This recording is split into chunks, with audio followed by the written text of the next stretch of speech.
안녕하세요, 여러분. 즐거운 기대를 갖고 저희 첫 유튜브 영상을 찍어 봅니다.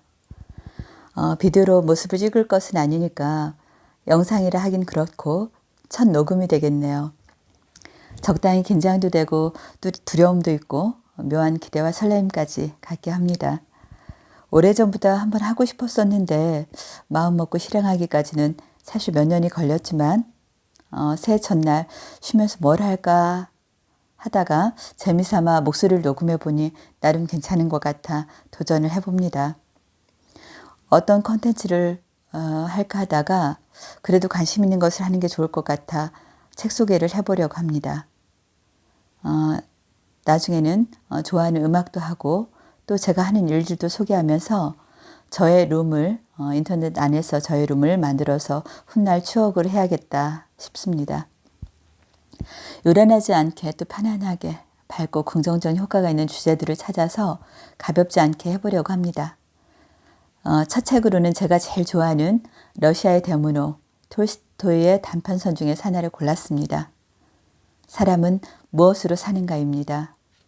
먼저 간단히 작가를 소개하자면 톨스토이의 플레임은 정확히 레프 니콜라이 예비치 톨스토이입니다. 저는 간단히 톨스토이라고 하겠습니다. 톨스토이는 러시아 야스나야 폴야나라는 지역의 출생으로 제아벌의 작가인 도스토옙스키와 함께 19세기 러시아 문학을 대표하는 세계적 문호이기도 하죠. 동시에 사상가로 알려진 인물입니다. 그가 1985년에 저술한 이 책 사람은 무엇으로 사는가의 등장인물은 시몬, 그의 부인 마트료나, 천사 미카엘, 이 책의 주인공이죠. 그리고 쌍둥이 자매, 또 쌍둥이 자매의 양어머니가 나오고요. 그의 짭게 몇 사람이 더 나오기도 합니다. 가볍게 인물과 배경을 설명하자면 시몬은 평범한 구두 수선공으로 아내와 세 아이를 둔 가장입니다. 가난하지만 열심히 살며 착한 마음의 소유자이기도 하고요. 너무 가난해서 가족들의 끼니도 제대로 돌보지 못하지만 술을 좋아하는 시몬은 보드카를 마시고 돌아오는 길에 교회 옆에서 미카엘을 만나기도 하죠. 마트료나는 시몬의 아내로 평범하지만 가난한 시몬에게 늘 잔소리를 해댑니다. 미카엘을 데려온 시몬에게 화를 내면서도 또 그의 얘기를 다 듣고 나서는 이해하며 나중에 함께 지내게 되는 착한 사람이기도 합니다. 미카엘은 말씀드린 것처럼 이 책의 주인공이기도 하고요. 다른 책에서는 아마 미하일이라고도 소개되기도 합니다. 하늘에서 하느님의 명을 받드는 천사였다가 명을 거스른 죄로 또 지상으로 내려왔고요. 그 명을 거스른 죄로 세 개의 질문을 갖고 그 답을 지상에서 찾고 있습니다. 쌍둥이 자매의 양어머니가 나오는데요. 이 쌍둥이 자매의 양어머니는 친딸이 아닌 두 자매를 사랑으로 돌봐주고 또 키워줍니다. 쌍둥이 자매, 미카엘이 하늘로 데려간 한 여인의 딸들로 부모를 모두 잃었지만 마음씨 좋은 주위 사람들과 양부모님 사이에서 잘 자랐으며 자매 중 하나에는 다리를 절고 있습니다. 대략 줄거리는 다음과 같습니다.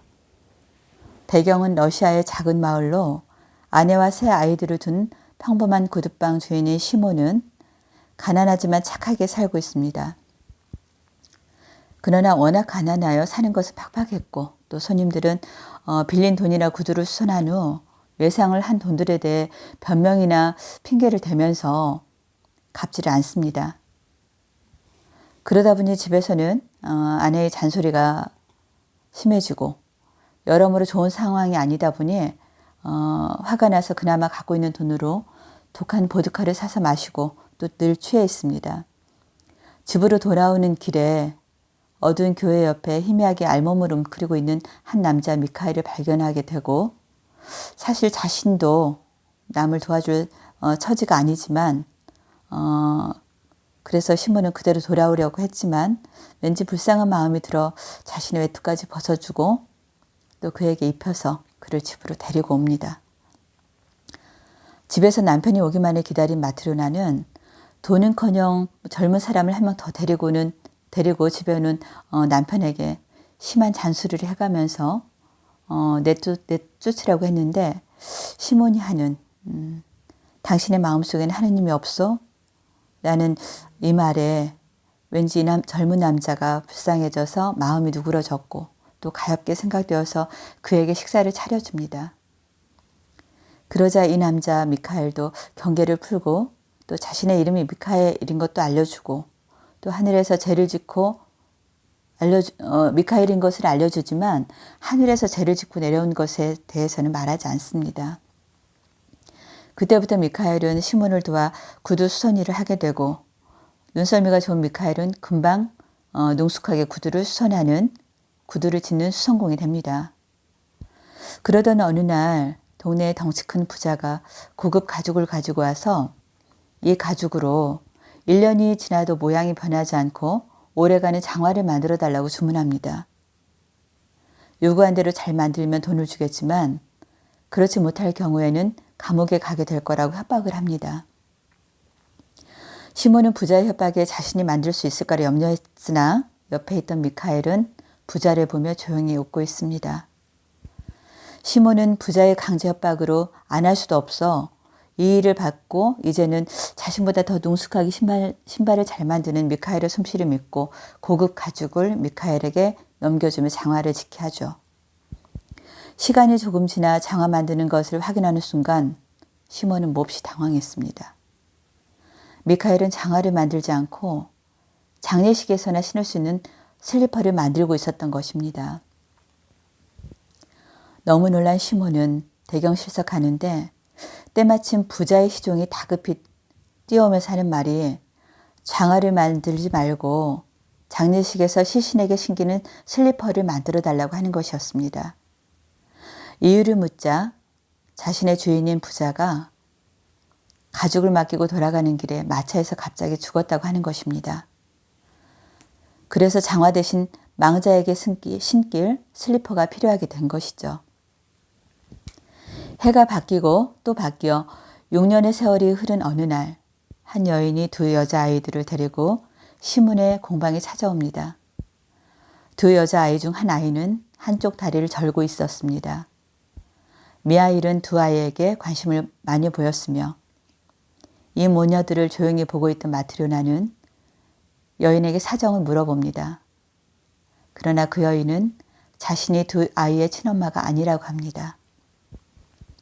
이 아이들은 여인의 양녀로 두 아이의 이웃이었는데 6년 전 아이들의 친아버지는 혼자 숲에서 나무를 베다 쓰러지는 바람에 나무에 압사당했고 또 친어머니는 혼자서 이 쌍둥이 두 아이를 낳고 산후 후유증으로 세상을 떠났다고 합니다. 그런 중에 친어머니의 다리에 깔려 한 아이가 다리를 절게 되었다고. 그 후에 마음씨 착한 이웃들이 어머니의 장례는 치러주었고 또 그러는 중에 이 아이들은 임시로 이 여인이 맡게 되었다고 합니다.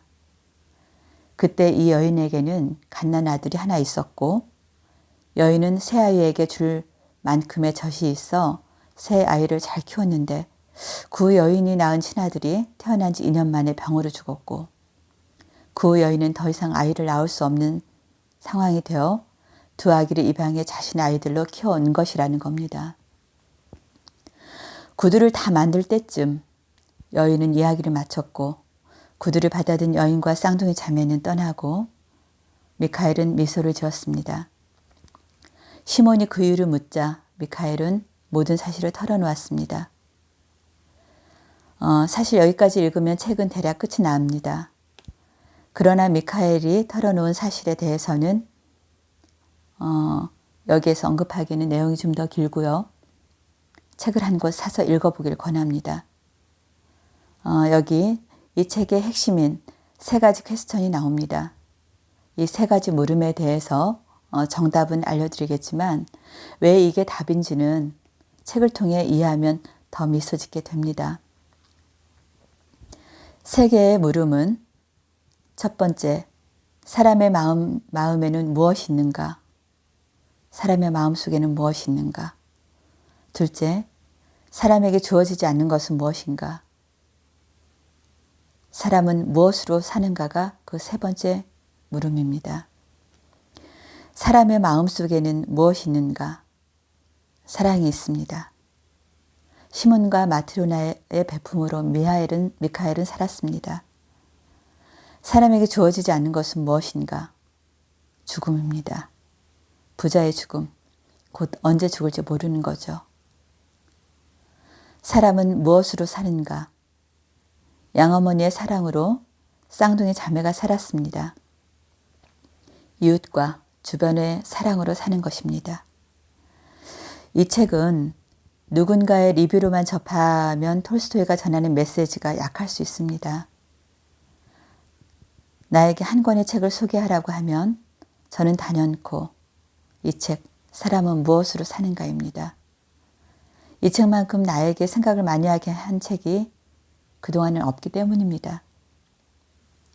톨스토이를 좋아하게 된 것도 이 책이었고, 그래서 톨스토이의 책에 항상 애정이 있어 전부 소장하고 있기도 합니다. 저는 이 책처럼 사람에 대한 생각을 깊게 하는 다른 책은 아직 알지 못합니다.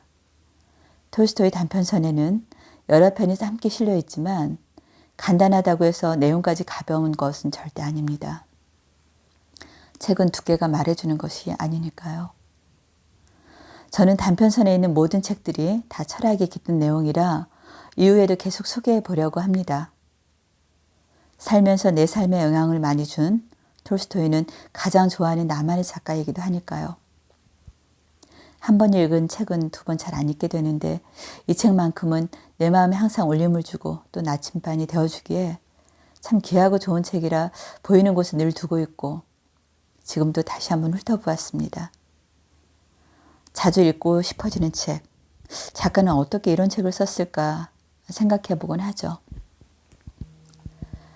우리가 살면서 가끔은 지치고 힘들 때, 이유 없이 사람들이 싫어질 때, 모두가 이기적이어 나도 같이 개인주의가 심해질 때, 또 나만 혼자 외톨이 같을 때, 읽어보면 참 따뜻해지는 사람은 무엇으로 사는가는 삶을 지탱하는 해답을 줍니다. 저는 저희 아이들에게도 이 책을 참 여러 번 소개하고 또 여러 번 읽어주기도 했고 그 내용을 전달해주기도 했습니다. 강남역에 껌 파는 할머니가 돌아가셨다는 기사를 봤습니다. 할머니가 계시던 계단에는 오가는 지하철 이용객들이 가져다 놓은 조화로 또 조율을 표하는 분들이 많았다고 합니다. 따뜻한 이웃의 주변의 사랑입니다. 어려운 시대를 살아가고 있는 지금 봉사와 희생을 실천하는 많은 분들로 인해 이 사회가 희망이 있습니다. 연초 한번 읽어볼 가볍지만 또 결코 가벼운 생각이 들지 않는 톨스토이의 단편선 중 사람은 무엇으로 사는가였습니다.